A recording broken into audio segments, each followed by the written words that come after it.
चलिए आज हम टेंस देखते हैं और टेंस को समझने की कोशिश करेंगे। पहले वीडियो में मैं बता चुका था कि ट्रांसलेशन कैसे की जाती है। इस वीडियो में अपन देखते हैं, रिवाइज करते हैं। टेंस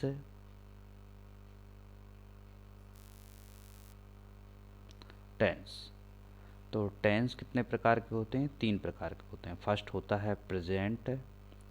एक एक चीज़ को आप लिखते चलिए जिससे आपका इम्प्रूवमेंट सही तरीके से आ सके। और दूसरा टेंस होता है पास्ट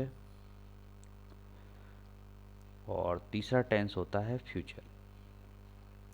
देखिए क्लास में इस इम्प्रूवमेंट इसलिए आ जाता है क्योंकि वहाँ टीचर देखता रहता है कि आप लिख रहे हो कि नहीं लिख रहे हो। यहाँ पर भी यदि आप सारे नियमों का पालन करेंगे तो निश्चित रूप से ऑनलाइन आप पढ़ाई करके भी अच्छा इम्प्रूवमेंट ले सकते हैं और निश्चित रूप से मीन्स से कोई प्रॉब्लम नहीं होगी। तो इस प्रकार से टेंस 3 प्रकार के होते हैं, प्रेजेंट, पास्ट और फ्यूचर। अब अगर इन 10 टेंसेस को देखा जाए तो ये 3 टेंस कितने भागों में विभाजित होते हैं? 4 भागों में विभाजित होते हैं। फर्स्ट कौन सा होता है? इंडेफिनिट। इंडेफिनिट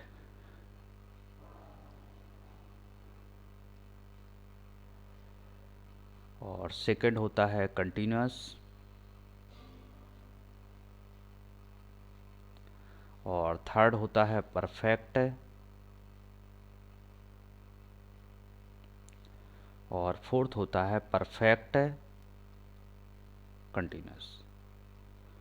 तो इस प्रकार से हमारे पास 3 प्रकार के टेंस होते हैं और 4 उनके डिविजन्स होते हैं। फर्स्ट होता है इंडेफिनिट, सेकंड होता है कंटिन्यूअस, थर्ड होता है परफेक्ट, फोर्थ होता है परफेक्ट कंटिन्यूअस।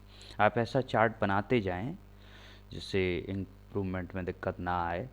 अगर हम इंडेफिनिट का देखें तो इसमें वर्ब का जनरली फर्स्ट फॉर्म प्रयोग किया जाता है, केवल कुछ अपवादों को छोड़ करके इंडेफिनिट में हमेशा वर्ब का फर्स्ट फॉर्म आता है। कंटिन्यूअस में हमेशा वर्ब का आईएनजी फॉर्म आता है। परफेक्ट में हमेशा वर्ब का थर्ड फॉर्म आता है और परफेक्ट कंटिन्यूअस में हमेशा वर्ब का आईएनजी फॉर्म प्रयोग किया जाता है। तो इस तरीके से आपको देखना है। और परफेक्ट कंटिन्यूअस में 2 चीज़ें और आती हैं, एक होता है सिंस और एक होता है फॉर। सिंस और फॉर, इस तरीके से हमने देखा कि टेंस 3 प्रकार के होते हैं, उनके 4 भेद होते हैं। First indefinite, second continuous, third perfect और फोर्थ परफेक्ट कंटिन्यूअस। ये ऐसा नहीं है कि इंग्लिश में ही होते हैं, हर एक भाषा में समझने के लिए हम टेंस को इसी तरीके से डिवाइड करते हैं। चूँकि आप इंग्लिश को पहली बार सीख रहे हैं, एक अन्य लैंग्वेज को पहली बार सीख रहे हैं, इसलिए आपको इन सारी चीज़ों की सीखने की ज़रूरत पड़ती है। हिंदी आपने सीखी, वो आपने स्वतः अपनी सोसाइटी में सीखी, समाज में सीखी, जिसके कारण से आपको इन सारी चीज़ों की ज़रूरत नहीं पड़ती थी। अब हम यहाँ अगर टेंस को देखें तो सबसे ज़्यादा हमें ज़रूरत पड़ेगी वर्ब के 3 फॉर्म्स की। तो वो भी चार्ट डला हुआ है, उसकी प्रैक्टिस हमने करवाई हुई है, तो आप उस चार्ट को भी देख सकते हैं। वर्ब के फॉर्म कैसे होते हैं? जैसे मेक। मेक तो मेक मीन्स बनाना और उसका सेकंड फॉर्म होगा मेड और थर्ड फॉर्म इसका मेड और फोर्थ फॉर्म इसका होगा मेकिंग। MEKING, making. तो इस तरीके से हमारे 3 प्रकार के टेंस होते हैं और उनके भाग होते हैं और हम उनमें वर्ब के फॉर्म अलग अलग प्रयोग करते हैं। तो जैसे मेक लिखा हुआ है, तो मेक क्या है? ये वर्ब का फर्स्ट फॉर्म है। और मेड क्या है? ये वर्ब का सेकंड फॉर्म है। सॉरी,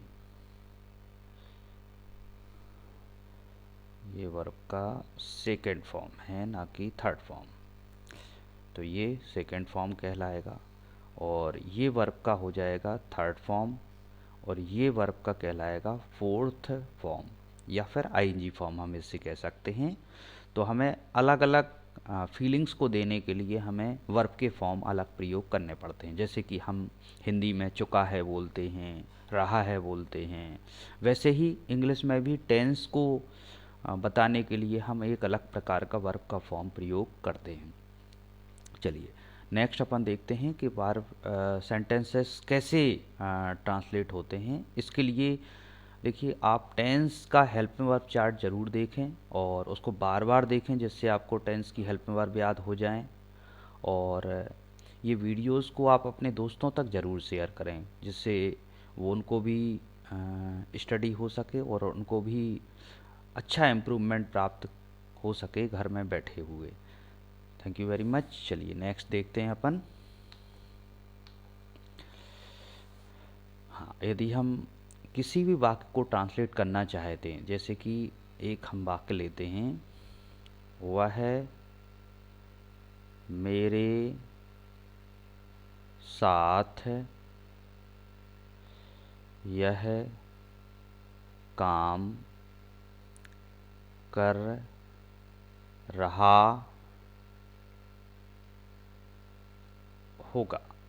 वह मेरे साथ यह काम कर रहा होगा। अब हम इस सेंटेंस को यदि लें तो इस सेंटेंस में देखिए आप सबसे पहले ये देखने की कोशिश कीजिए इसमें काम कौन सा हो रहा है। तो काम कौन सा हो रहा है, इसमें करने का हो रहा है, तो ये क्या कहलाएगी, वर्ब। और इसमें जो सब्जेक्ट है वो क्या है, वह है। काम को कर कौन रहा है, वह कर रहा है, तो ये सब्जेक्ट हुआ। अब कर रहा है तो कुछ तो कर रहा होगा, तो क्या कर रहा है, यह काम, तो ये क्या कहलाएगा, ऑब्जेक्ट। ये इसमें अदर वर्ड्स कहलाएगा मेरे साथ। अब इसकी इंग्लिश बनाओगे तो सबसे पहले आप देखो इसका टेंस कौन सा है। तो जैसा कि आपने टेंस का चार्ट देखा हुआ है तो उसके अनुसार रहा होगा, रही होगी, रहे होंगे किस टेंस में आता है, future, future continuous, future continuous में आता है। तो फ्यूचर कंटिन्यूस में अगर आप देखेंगे तो विल बी और शैल बी सहायक क्रिया का प्रयोग होता है। तो वह यहाँ कौन है, लड़का, तो लड़के को क्या बोला जाता है, ही के साथ विल बी का प्रयोग होगा, ही विल बी, और डू का आईएनजी फॉर्म डूइंग लगेगा, ही विल बी डूइंग, यह काम को क्या बोलेंगे, this work, he will be doing this work. मेरे साथ को क्या बोलेंगे, विथ मी। देखिए आप कोशिश कीजिए कि इन चीज़ों को आप ऑनलाइन समझ सकें, क्योंकि सभी स्टूडेंट बाहर नहीं जा पाते हैं पढ़ने के लिए। तो घर पर बैठे भी हम बहुत अच्छी एजुकेशन को प्राप्त कर सकते हैं। और मेरा उद्देश्य केवल और केवल आप लोगों को इंग्लिश सिखाना है, ना कि पैसा कमाना। और इसलिए कोशिश करें आप सही तरीके से स्टडी को लें और किसी भी तरीके से आप ये ना सोचें कि हमारा ऑनलाइन स्टडी में इम्प्रूवमेंट नहीं आ सकता है।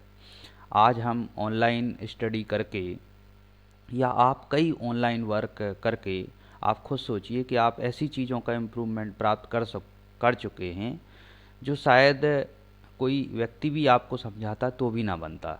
तो इसका मतलब है एजुकेशन भी हो सकती है ऑनलाइन वे में।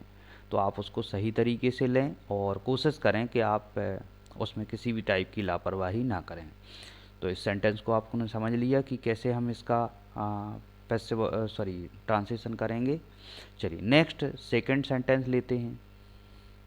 सेकंड सेंटेंस है हमारा, तुम रोज़ मेरा पानी भरते हो।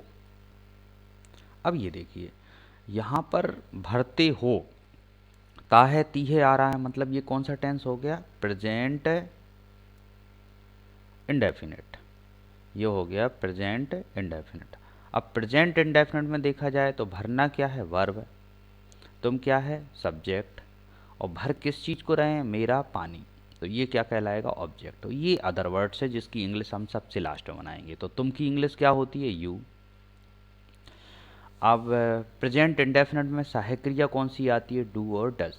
लेकिन हम इसमें सहायक क्रिया का प्रयोग नहीं करेंगे, क्यों, क्योंकि ये साधारण वाक्य है और प्रेजेंट इंडेफिनिट में साधारण वाक्यों में सहायक क्रियाओं का प्रयोग नहीं होता है। ध्यान रखिए केवल 2 टेंस ऐसे हैं जिनके साधारण वाक्यों में, अर्थात जिनमें क्या नहीं ना लगा हो, ऐसे वाक्यों में सहायक क्रिया का प्रयोग नहीं होता है। वो हैं प्रेजेंट इंडेफिनिट और पास्ट इंडेफिनिट। तो इसमें सीधा डायरेक्ट भरने की इंग्लिश बनेगी, तो भरने को बोलते हैं फिल, फिल।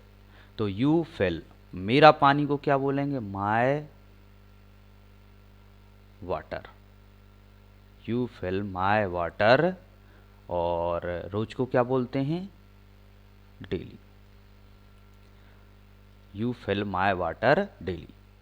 ध्यान रखिए कि आप को जो भी प्रॉब्लम आती है ट्रांसलेशन से रिलेटेड, वीडियो को देखने के बाद कमेंट ज़रूर कीजिए, जिससे मुझे समझ में आ सके कि आपको किस तरीके की प्रॉब्लम आती है, मैं उस तरीके से आपको समझाने की कोशिश कर सकूं। और आप लगातार सारे वीडियोस देखिए, क्योंकि कोई भी टीचर का अगर आप कोई भी एक वीडियो मिस करते हैं तो निश्चित रूप से आपसे वो चीज़ नहीं बनेगी। जैसे आप स्कूल जाते हैं और स्कूल में अगर आप किसी एक क्लास को मिस कर देते हैं तो निश्चित रूप से आपसे सारी चीज़ें समझ में नहीं आती हैं और आपको अधूरापन महसूस होता है। तो ऐसा ही वीडियोस में होता है कि मैंने सारे वीडियोस में कुछ ना कुछ अलग बताया हुआ है, तो आप सारे वीडियोस को अलग अलग देखिए, कई बार देखिए उनको, जिससे आपका इम्प्रूवमेंट आ सके। क्योंकि यदि आप केवल ये सोचते रहेंगे कोरोना वायरस चल रहा है जिसके कारण से आप स्कूल नहीं जा पा रहे हैं और आपका इम्प्रूवमेंट नहीं आ पा रहा है, तो इसमें केवल और केवल आपकी गलती कहलाएगी। क्योंकि गवर्नमेंट ऑनलाइन स्टडी के बारे में बता चुकी है और एग्ज़ाम भी होंगे, अगर आप एग्ज़ाम में अच्छे नंबर स्कोर नहीं करते हैं तो निश्चित रूप से आपकी परसेंटेज गिरेगी और आपका मोरल वैल्यूज़ भी घटेगा। क्योंकि कई स्टूडेंट हैं आज जो ऑनलाइन स्टडी कर रहे हैं और उनको किसी भी टाइप से, किसी भी तरीके से कोई प्रॉब्लम नहीं हो रही है। तो आप भी कोशिश कीजिए कि आप पुराने बहाने बंद करें और कोशिश करें कि आप सही तरीके से अपना इम्प्रूवमेंट लें, और जो भी प्रॉब्लम आती है, जिस सब्जेक्ट में प्रॉब्लम आ रही है आपकी, वो अपने अपने टीचर्स को ज़रूर बताएं। और इंग्लिश से रिलेटेड जो भी प्रॉब्लम हो वो आप हमें कमेंट करके भेजें, और आपको वीडियो कैसा लगता है इसका भी आप कमेंट करें, जिससे वीडियोस में इम्प्रूवमेंट आ सके। चलिए नेक्स्ट सेंटेंस देखते हैं। हमारा थर्ड सेंटेंस रहेगा, तीसरा वाक्य रहेगा, कृपया नोट जरूर कीजिए। आप केवल वीडियोस देखेंगे तो उससे कोई इम्प्रूवमेंट नहीं आना है जब तक आप नोट नहीं करते हैं। चलिए तीसरा सेंटेंस है, सीमा सीमा उसका खाना बना रही थी। अब ये देखिए, सीमा उसका खाना बना रही थी, तो ये कौन सा टेंस हो गया, रहा था रही थी, पास्ट कंटिन्यूस, पास्ट कंटिन्यूस हो गया। तो पास्ट कंटिन्यूस में देखिए, ये बनाना जो है वो वर्ब है, बनाना वर्ब है, और ये सीमा क्या है, काम करने वाली है, तो ये सब्जेक्ट हुई, मतलब बनाने का काम किसने किया है, सीमा ने, तो ये सब्जेक्ट हुआ। और उसका खाना ये क्या कहलाएगा, ऑब्जेक्ट कहलाएगा। तो इस तरीके से हमने तीनों चीज़ें देख ली, सब्जेक्ट, वर्ब और ऑब्जेक्ट। अब हमें केवल जमाना पड़ेगा सेंटेंस को, तो सीमा को सीमा ही बोलेंगे, सीमा। और फिर इसमें सहायक क्रिया का प्रयोग हुआ, पास्ट कंटिन्यूअस में कौन सी सहायक क्रिया आती है, वाज और वर। तो सीमा एक वचन है और उसके साथ में वाज का प्रयोग होगा, सीमा वाज। और वर्ब का आईएनजी फॉर्म लगेगा, तो बनाने को मेक बोलते हैं, मेक का आईएनजी फॉर्म क्या होता है, मेकिंग होता है या कुकिंग होता है, ठीक है। तो आपको जो लगाना हो, कुकिंग भी लगा सकते हैं आप। सीमा वाज मेकिंग उसका खाना, तो उसका खाना मतलब किसी लड़के का खाना होगा या किसी लड़की का खाना होगा। ध्यान रखिए, उसका शब्द हमेशा किसी लड़के या लड़की के लिए प्रयोग किया जाता है। तो आप हर फूड भी बोल सकते हैं और हिज फूड भी बोल सकते हैं, हर फूड। तो यहाँ पर किसी लड़की का खाना है तो उसको क्या बोला जाएगा, हर फूड। जैसे मान लीजिए मेरा खाना होता, मेरा खाना, तो मेरा खाना की हम इंग्लिश क्या बनाते, माय फूड। और तुम्हारा खाना, तुम्हारा खाना, इसको बनाते योर फूड। और उसका खाना, उसका खाना, तो उसका खाना को बनाते हिज फूड। और लड़की का होता तो उसको बोलते हर फूड। और उनका खाना, उनका खाना, उनका खाना, तो इसको बोलते देयर, देयर फूड। ध्यान रखिए इसमें देयर कौन सा आता है, THEIR वाला आता है, THEIR। तो देयर फूड मतलब उनका खाना। और हमारा खाना होता तो आवर फूड, हमारा खाना, हमारा खाना कहलाता है, सॉरी, आवर फूड। हमारा खाना को बोलते हैं आवर फूड। तो इस तरीके से हम किसी भी सेंटेंस को ट्रांसलेट कर सकते हैं उसमें इन शब्दों का प्रयोग करके। चलिए नेक्स्ट अपन देखते हैं अगला सेंटेंस। तो अगला सेंटेंस है हमारा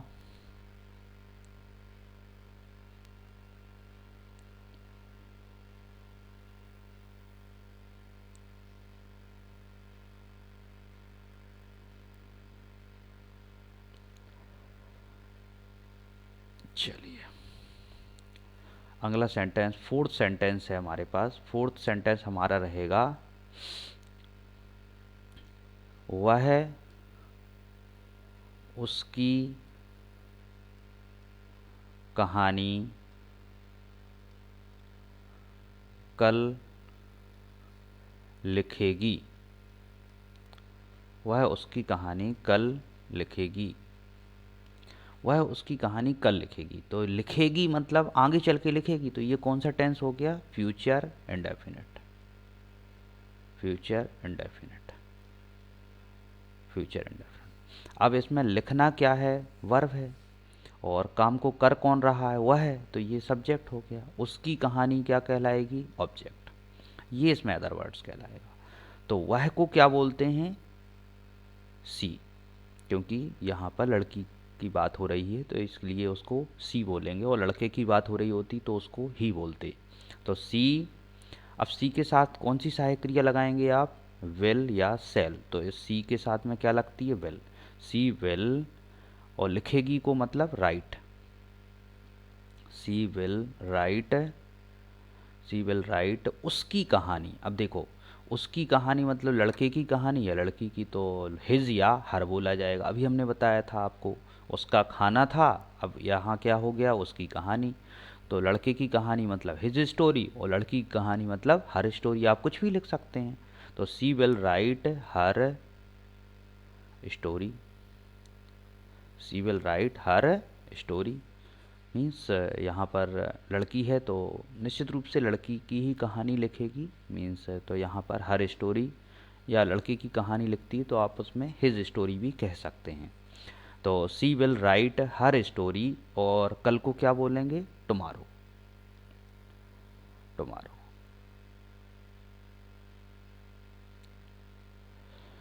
तो ध्यान रखिए इस तरीके से हम किसी भी वाक्य को ट्रांसलेट कर सकते हैं, और मीन्स ट्रांसलेशन में किसी भी टाइप से कोई दिक्कत नहीं होगी। चलिए टाइम ना वेस्ट करते हुए नेक्स्ट सेंटेंस हम देखते हैं। हमारा पांचवा सेंटेंस है, पांचवा सेंटेंस है तुम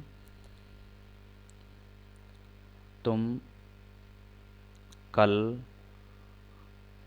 यह किताब पढ़ रहे थे। तुम कल यह किताब पढ़ रहे थे। फिर से ध्यान रखिए इन सेंटेंसेस को लिखते ज़रूर जाइए, क्योंकि सिर्फ देखने से आपको सेंटेंस ट्रांसलेशन नहीं आएगी जब तक आप करके नहीं देखोगे। देखिए तुम यह किताब पढ़ रहे थे, तो रहे थे मतलब कौन सा टेंस हो गया, पास्ट कंटिन्यूस, पास्ट कंटिन्यूस। अब पास्ट कंटिन्यूस में पढ़ना ये वर्ब है, और तुम सब्जेक्ट है, और यह किताब ऑब्जेक्ट कहलाएगी, और कल को हम क्या कहेंगे, अदर वर्ड्स। जब तक आप ये निकालना नहीं सीखेंगे तब तक आप ट्रांसलेट नहीं कर पाएंगे किसी भी सेंटेंस को। देखिए इस सेंटेंस में काम कौन सा हो रहा है, पढ़ने का, इसलिए वो वर्ब हो गया, क्रिया हो गई। हिंदी में उसे क्या बोलते हैं, क्रिया। उस काम को करने वाले को सब्जेक्ट कहा जाता है, तो तुम क्या हो जाएगा, सब्जेक्ट। अब उसने पढ़ा किस चीज़ को है, तो वो क्या हो जाएगा, ऑब्जेक्ट। तो यहाँ पर यह किताब क्या हो गया, ऑब्जेक्ट। तो सबसे पहले हम तुम की इंग्लिश बनाएंगे, सो तुम को क्या बोलते हैं, यू। अब यू के साथ में आप सहायक क्रिया कौन सी लगाएंगे, वर। You were. और पढ़ने को क्या बोला जाता है, रीड। रीड का आईएनजी फॉर्म क्या होता है, रीडिंग। यू वर रीडिंग, यह किताब को क्या बोलेंगे, this book. You were reading this book. अब कल, ये कल कौन सा है, पुराना वाला, मीन्स जो बीत गया है, इसलिए उसको क्या बोलेंगे, यस्टरडे। जो आगे आने वाला कल होता है उसको हम बोलते हैं टुमारो। जो बीत गया है उसको हम बोलते हैं यस्टरडे। तो you were reading this book yesterday, इस तरीके से सेंटेंस। चलिए छठवां वाक्य देखते हैं। मोहन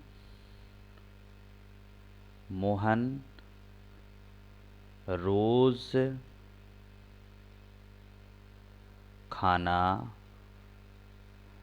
बना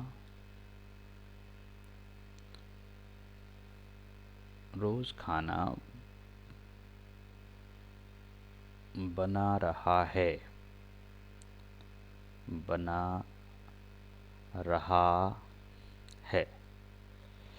मोहन रोज खाना बना रहा है। अब आप इस सेंटेंस को देखें तो इस सेंटेंस में क्या है, बना रहा है, मतलब ये कौन से टेंस का वाक्य होगा, प्रेजेंट कंटिन्यूअस। प्रेजेंट कंटिन्यूअस का हुआ। तो प्रेजेंट कंटिन्यूअस का बनाना क्या कहलाएगा, वर्ब। और मोहन क्या कहलाएगा, सब्जेक्ट। और क्या बनाया है उसने, खाना, तो ये क्या कहलाएगा, ऑब्जेक्ट। और रोज क्या कहलाएगा, अदर वर्ड्स। ठीक है ना। तो इस तरीके से हमने 3 इसमें भी निकाल लिए, 4।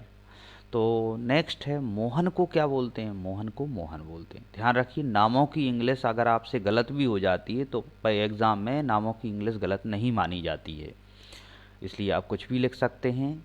नामों की इंग्लिश कोई भी फिक्स नहीं होती है। मोहन, और मोहन के साथ क्या लगाओगे आप, इज, क्योंकि एक के साथ में इज लगाया जाता है और अनेक होते तो यहाँ पर आर लगाया जाता, बहुवचन के साथ में आर लगाया जाता, एक वचन के साथ में इज।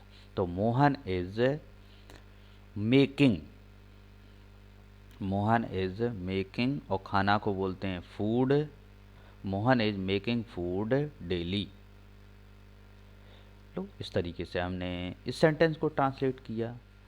तो ध्यान रखिए कि कंटिन्यूअस टेंस में हमेशा वर्ब का आईएनजी फॉर्म आता है। देखिए यहाँ पर भी ये आईएनजी फॉर्म आया है और यहाँ पर भी हमने वर्ब का आईएनजी फॉर्म लगाया हुआ है।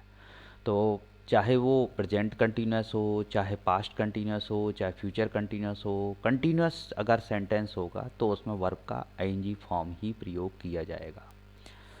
चलिए नेक्स्ट सेंटेंस देखते हैं। नेक्स्ट अगला सेंटेंस है हमारा, वे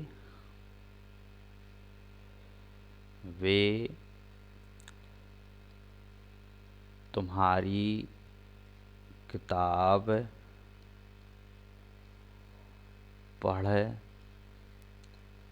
चुके हैं। वे तुम्हारी किताब पढ़ चुके हैं। अब चुके हैं लिखा हुआ है तो आप समझ सकते हैं को कौन सा टेंस हो गया, प्रेजेंट परफेक्ट। Present perfect. तो प्रेजेंट परफेक्ट में पढ़ना क्या है, वर्ब, और ये वे क्या है, सब्जेक्ट। और क्या पढ़ा है उसने, तुम्हारी किताब, ऑब्जेक्ट। अब देखो किताब अकेला ऑब्जेक्ट नहीं कहलाएगा क्योंकि तुम्हारी शब्द किस में जुड़ा हुआ है, किताब में। तो तुम्हारी किताब पूरा का पूरा ऑब्जेक्ट कहलाएगा, ना कि अकेला किताब। जैसे वे है तो वे की इंग्लिश क्या बनेगी, दे। अब दे के साथ सहायक क्रिया क्या लगाओगे प्रेजेंट परफेक्ट में, हैज़ और हैव। तो दे के साथ में क्या लगती है, हैव। ये आप सहायक क्रियाओं की वीडियो में देख सकते हैं, बार बार देखिए उस वीडियो को तो आपको समझ में आ जाएगा कि सहायक क्रियाएँ किस तरीके से लगाई जाती हैं, किस सब्जेक्ट के साथ में कौन सी सहायक क्रिया लगाई जाती है। तो दे हैव वर्ब का थर्ड फॉर्म, तो रीड का थर्ड फॉर्म रीड ही होता है लेकिन उसको पढ़ा क्या जाता है, रेड, तो दिक्कत नहीं है, तो रीड। तो दे हैव रेड, तुम्हारी किताब को क्या बोलेंगे, योर बुक, योर बुक। ध्यान रखिए यूट्यूब पर आप डिफरेंट डिफरेंट वीडियोस देखते होंगे, जब आप वीडियोस को कई बार चेंज कर देते हैं, कहीं इस टीचर का वीडियो देखा, कहीं उस टीचर का वीडियो देखा, ऐसे में आप कभी कभी कंफ्यूज होने लगते हैं। और कोशिश करना है कि आप किसी भी टीचर का वीडियो देखते हैं तो लगातार उसके वीडियोस देखने की कोशिश करें, जिससे आपको उस टीचर का जो भी प्रिंसिपल है, जो भी रूल है, वो आपको समझ में आ जाएगा और उस तरीके से आप सही ट्रांसलेशन करना सीख जाएंगे। तो चैनल से साथ जुड़े रहिए, और जो भी फ्रेंड्स हैं, जो भी मीन्स घर में रह रहे हैं और बाहर पढ़ने नहीं जा सकते हैं, उनको आप एडवाइस कीजिए कि इस चैनल पर आएँ और इस चैनल को सब्सक्राइब करें, लाइक करें, और जो भी प्रॉब्लम आती है उनका कमेंट करके मुझे बताएं और अपना इम्प्रूवमेंट करने की कोशिश करें। चलिए अगला सेंटेंस देखते हैं। हम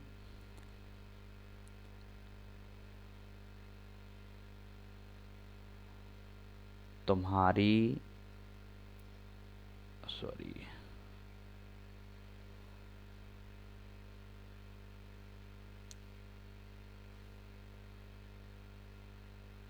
हम तुम्हारी कहानी लिख चुके थे। हम तुम्हारी कहानी लिख चुके थे। अब चुके थे समझ जाइए कि चुके थे मतलब कौन सा टेंस हो गया, पास्ट परफेक्ट। तो यहाँ पर पास्ट परफेक्ट लिख दीजिए आप। देखो शुरू में आपको ऐसा करना ही पड़ेगा, अगर आप डायरेक्टली बनाएंगे सेंटेंस तो आपसे गलत हो जाएगा। तो सबसे पहले आप वो प्रिंसिपल्स याद कीजिए कि किस तरीके से ट्रांसलेशन होती है। सबसे पहले आप टेंस लिखिए वाक्य का, फिर आप उसमें क्रिया ढूंढिए। तो क्रिया कौन सी है, लिखना, तो इसके नीचे भी लिख दीजिए।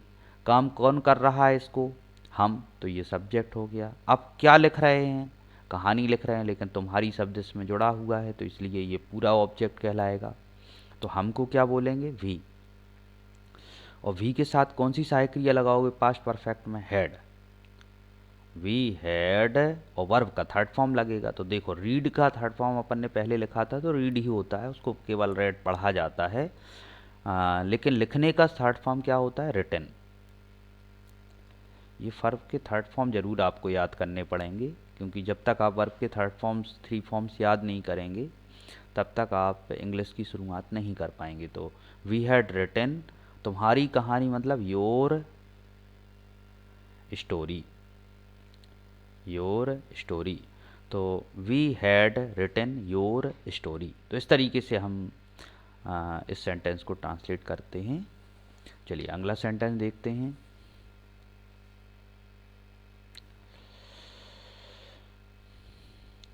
अनिल,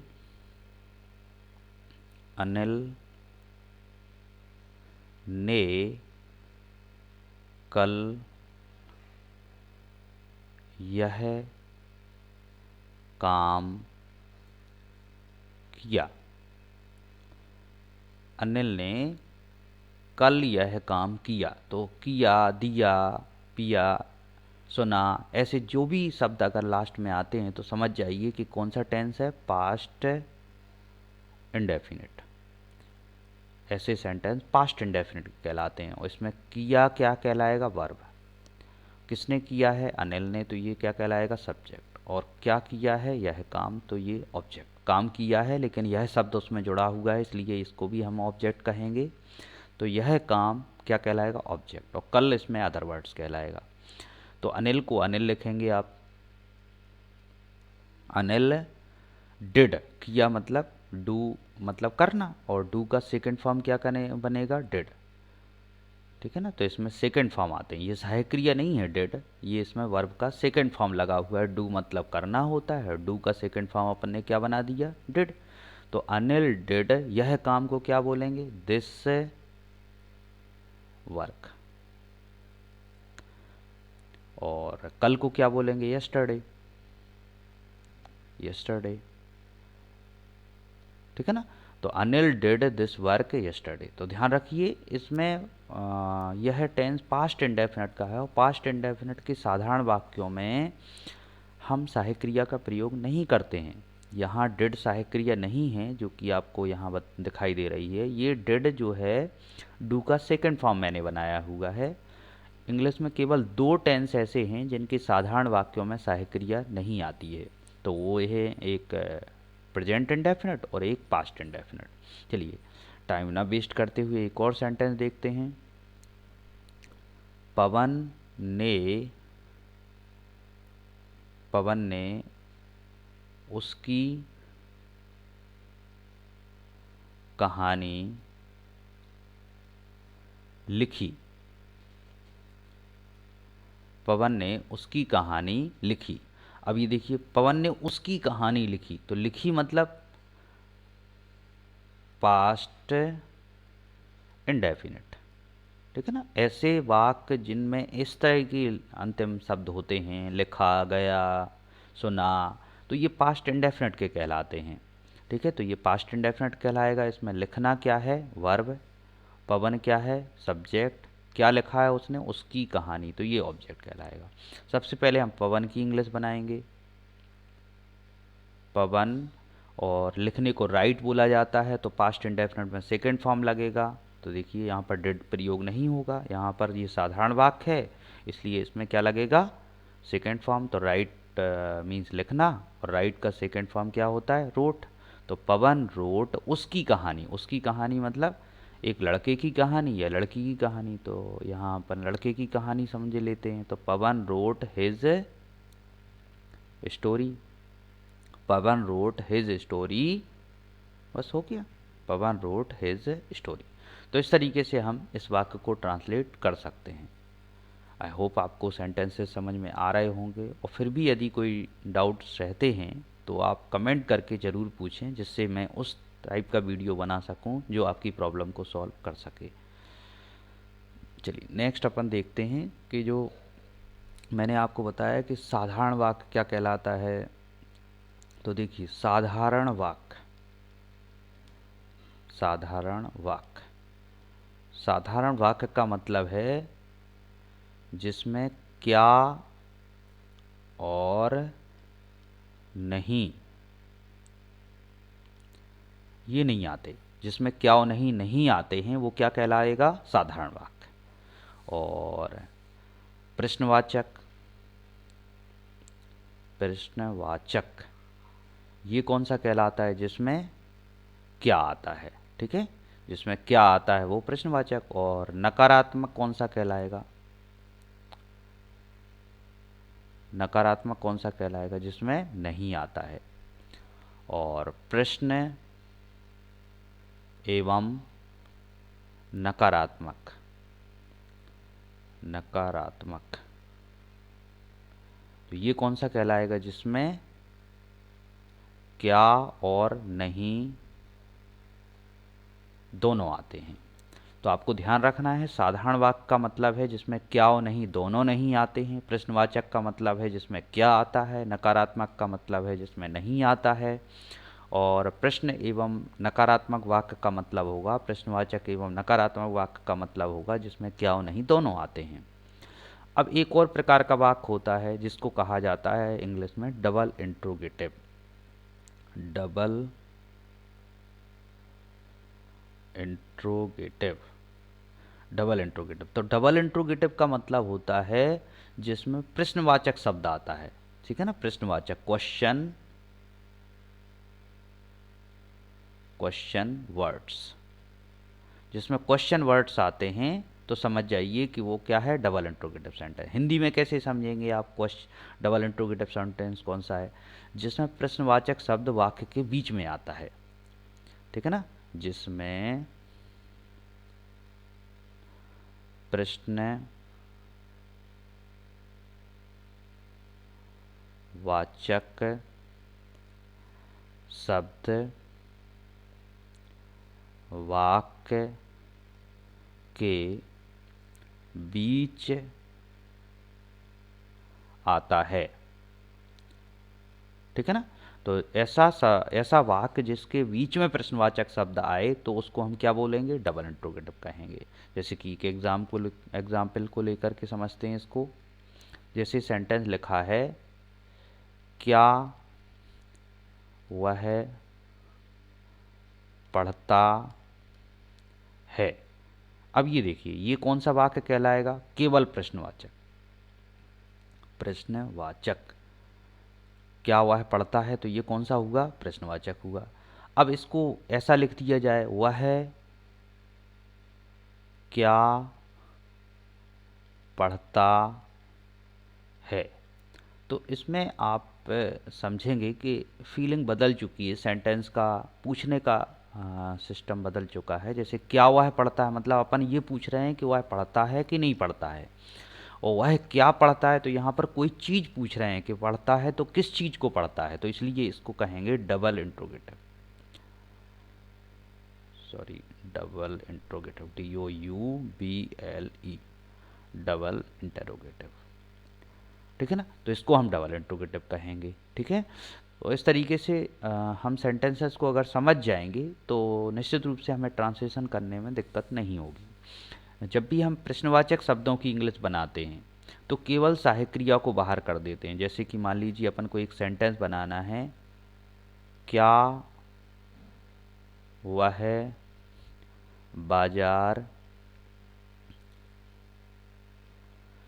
जा रहा है। क्या वह बाजार जा रहा है। अब देखिए, इसमें जाना वर्ब है, वह सब्जेक्ट है। अब ये बाजार ऑब्जेक्ट नहीं है, अदर वर्ड्स की श्रेणी में आता है, लेकिन ये देखिए प्रश्नवाचक वाक्य है। प्रश्नवाचक वाक्य है, इसका मतलब है सहायक क्रिया को हमें बाहर करना पड़ेगा। तो सहायक क्रिया कौन सी बाहर होगी, इज ही, क्योंकि ये कौन से टेंस का वाक्य है, प्रेजेंट कंटिन्यूस।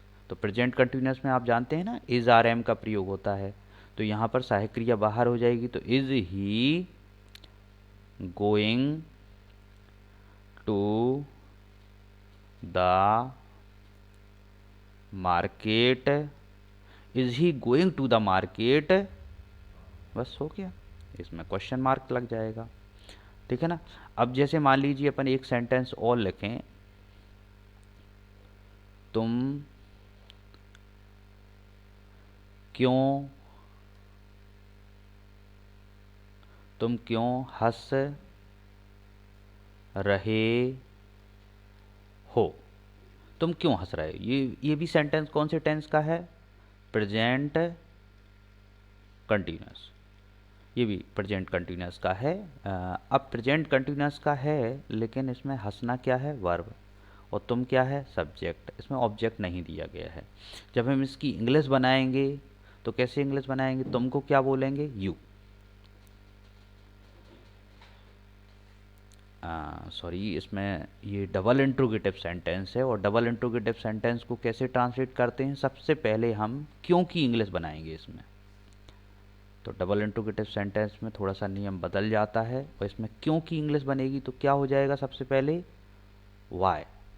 वाई मीन्स क्यों। अब उसमें सहायक क्रिया लगेगी। सहायक क्रिया कौन सी लगेगी प्रेजेंट कंटिन्यूअस में, इज आर एम। बताइए कौन सी लगना चाहिए तुम के अनुसार, आर। वाई आर, और तुमको क्या बोलेंगे, यू। वाई आर यू, और हंसने को क्या बोलते हैं, laughing. Why are you laughing.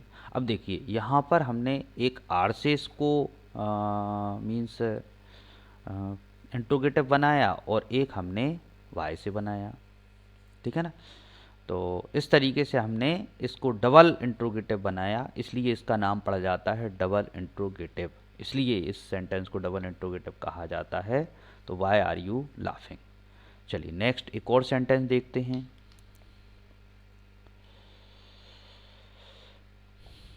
वह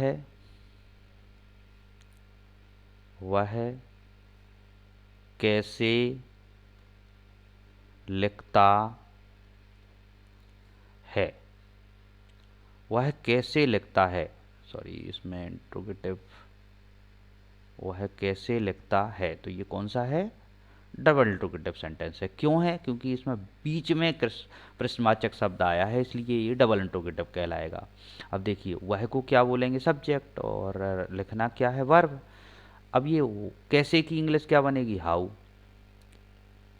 हाउ, तो हाउ, और लिखता है मतलब कौन सी सहायक क्रिया लगेगी इसमें? डू और डज। बताइए क्या लगना चाहिए? वह के अनुसार, वह मतलब लड़का है या लड़की है, तो उसके अनुसार डज लगना चाहिए। Does, how does he, how does he, और लिखने को क्या बोलते हैं? Right. How does he right. Low, question mark लग गया। अब एक और सेंटेंस देखते हैं। क्या, क्या वह, क्या वह समाचार सुनता है? क्या वह समाचार सुनता है? अब ये देखिए, क्या वह समाचार, इसमें प्रश्नवाचक शब्द शुरू में आया है, इसलिए ये कौन से टेंस का कहलाएगा? सॉरी, कौन से प्रकार का कहलाएगा? Single interrogative. ये है double interrogative, double interrogative, double interrogative, और ये दूसरा वाक्य हमने सिंगल इंट्रोगेटिव, ये भी प्रेजेंट इंडेफिनिट का है,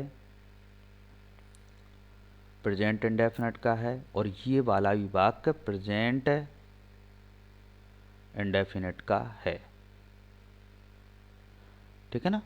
दोनों वाक्य प्रेजेंट इंडेफिनिट के हैं, लेकिन इसमें सुनना वर्ब है, समाचार ऑब्जेक्ट है, और वह सब्जेक्ट है। लेकिन इसमें क्या की इंग्लिश नहीं बनानी पड़ेगी आपको, केवल सहायक क्रिया बाहर करनी पड़ेगी। तो सहायक क्रिया कौन सी आती है? वह के अनुसार डज।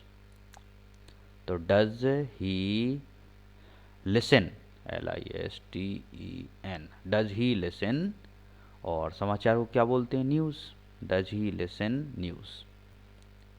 लो, इस तरीके से बन गई इंग्लिश। आई होप आपको समझ में आने लगा होगा सेंटेंसेस कैसे ट्रांसलेट होते हैं। चलिए, नेक्स्ट वीडियो में मिलते हैं। आज के लिए इतना काफ़ी है। इसको बार बार सेंटेंसेस को देखें, और वर्ब के फॉर्म ज़रूर एक बार प्रैक्टिस कर लें, उनको लिख लिख के प्रैक्टिस करें, इसलिए उनकी स्पेलिंग भी गलत ना हो पाए। क्योंकि जब तक आपकी वर्ब के फॉर्म अच्छे से प्रिपेयर नहीं होंगे, टेंस आपको समझ में आ ही नहीं सकते हैं। और हमारे जो स्टोरी के चार्ट डले हुए हैं, स्टोरी के वीडियोज़ डले हुए हैं, उन्हें ज़रूर देखें, जिससे आपसे किसी भी वाक्य की ट्रांसलेशन करते बनने लगे, और किसी भी इंग्लिश के स्ट्रक्चर को या इंग्लिश की कोई भी पैराग्राफ आता है उसे आप हिंदी में समझ सकें। जब तक आप उसे हिंदी में नहीं समझ पाएंगे, तब तक आप उससे रिलेटेड अनसीन पैसेजेस को भी सॉल्व नहीं कर पाएंगे। यदि आप अनसीन पैसेजेस को केवल कुछ गैसिंग लगा करके सॉल्व करेंगे, तो काफ़ी हद तक वो गलत होने के चांसेस उनमें रहेंगे। तो इसलिए कोशिश करें कि आप सही तरीके से स्टडी करें, उसमें किसी भी तरीके की कोई ढिलाई नहीं होना चाहिए। Means we should think about our improvement, and if you will think about our improvement, then definitely one day you will get good improvement, and you will feel that there is no problem in your online study, because there are so many students, they are from different backgrounds, especially the students who are from villages. They don't have any good atmosphere, they don't have a good source to study, sometimes they don't have any teacher over there. It means if they want to get good improvement, then they will have to go through online study. So online study is not bad, and हम लोगों का भी ऐसा कुछ खास means फ़ायदा नहीं होता है ऑनलाइन स्टडी में। ये केवल एक हेल्प होती है जिसके आधार पर हम स्टूडेंट को कुछ सिखाना चाहते हैं, और उसके बदले में हमें एक जो स्टूडेंट का प्यार मिलता है, जो उनसे एक एक खुशी मिलती है कि हमने किसी को कुछ दिया है, हमने किसी को कुछ पढ़ाया है। That is everything to us. So this is very important that you must study very perfectly, and you must advise your friends also that they should also study through online method. Thank you very much, or I think you will make study. So thank you again, thank you very much.